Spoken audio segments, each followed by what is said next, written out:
ओम जयंती मंगला काली भद्रकाली कृपालिनी दुर्गा क्षमा शिवा धात्री स्वाहा सदा नमोस्तुते। जय माता दी। शुरू हो रही है गुप्त नवरात्रि। 9 दिन माँ को लगाएं अलग अलग भोग, कट जाएंगे आपके सारे दोष और पूरी होंगी सारी मनोकामनाएं।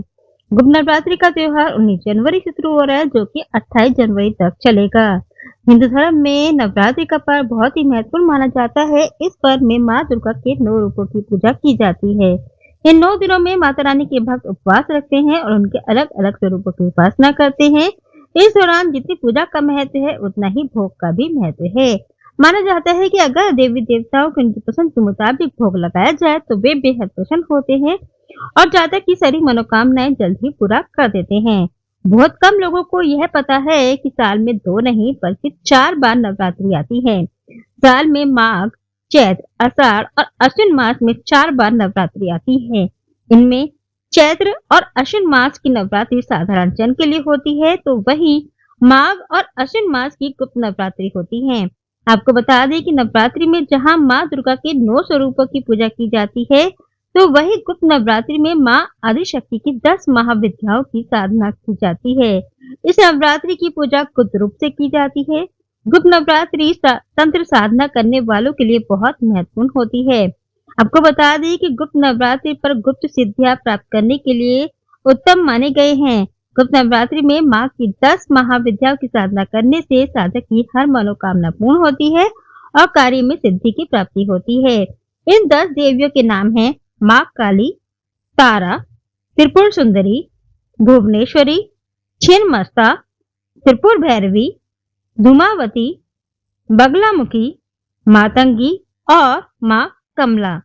तो अगर आप भी अपनी मनोकामना पूर्ण करना चाहते हैं तो 10 दिनों तक माँ के अलग अलग चीजों का भोग लगाएं और माँ से भरपूर वरदान पाएं।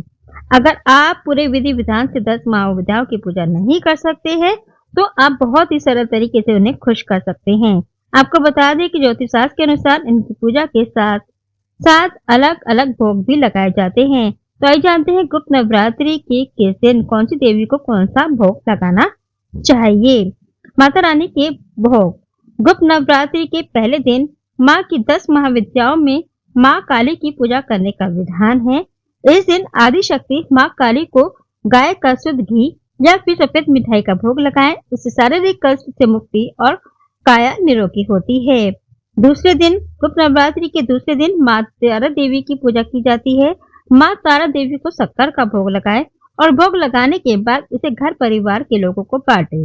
इससे उम्र में वृद्धि होती है। गुप्त नवरात्रि के तीसरे दिन माँ त्रिपुर सुंदरी की पूजा का विधान है। इस दिन माँ को दूध या दूध से बनी मिठाई खीर का भोग लगाएं और ब्राह्मणों को दान करें। इससे आपके दुखों से मुक्ति मिलेगी और परम आनंद की प्राप्ति होगी।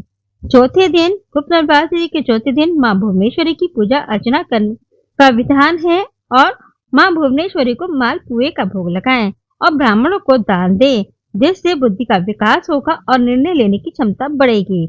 5वें दिन गुप्त नवरात्रि के 5वें दिन माँ छिन्नमस्ता की पूजा की जाती है। माँ छिन्नमस्ता को केले का भोग अर्पित करें, इससे शरीर स्वस्थ रहेगा। गुप्त नवरात्रि के 6ठे दिन माँ त्रिपुर भैरवी को शहद का भोग लगाएं। इससे आकर्षण शक्ति में वृद्धि होगी और लोग आपकी तरफ आकर्षित होंगे। गुप्त नवरात्रि के 7वें दिन माँ धूमावती की पूजा की जाती है। इस दिन माँ को गुड़ का भोग लगाएं और ब्राह्मणों को दान दें। इससे शौक से मुक्ति मिलेगी और अचानक आने वाले संकटों से भी रक्षा होती है, साथ ही गरीबी दूर होती है।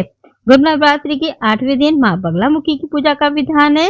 इस दिन माँ बगलामुखी को पीली बर्फी का भोग लगाएं, इससे घर परिवार में सुख शांति बनी रहती है।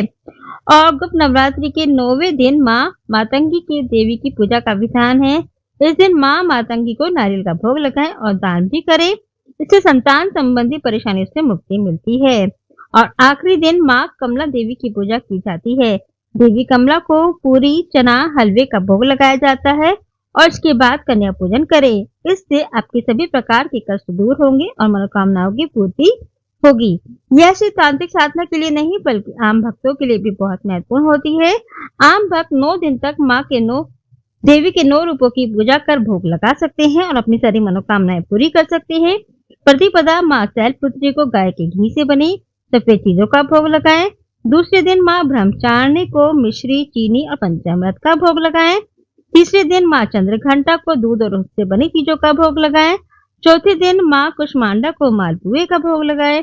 पांचवें दिन माँ स्कंद माता को केले का भोग लगाएं। छठे दिन माँ कात्यायनी को शहद का भोग लगाएं। सातवें दिन माँ कालरात्रि को गुड़ या नैवेद्य अर्पित करें। आठवें दिन माँ गौरी को नारियल का भोग लगाएं और 9वें दिन माँ सिद्धिदात्री को हलवा, पूरी, खीर आदि का भोग लगाएं। जबकि तंत्र मंत्र और सिद्धि के लिए 10 दिनों तक माँ की पूजा करनी होती है। तो ये थी जानकारी कि आप गुप्त नवरात्रि में कैसे पूजा कर सकते हैं और माँ को क्या भोग लगा सकते हैं। चाहे तो आप 10 दिनों तक माँ की 10 महाविद्याओं की पूजा कर सकते हैं या फिर आप 9 दिनों तक माँ के 9 रूपों की पूजा कर सकते हैं। जय माता दी।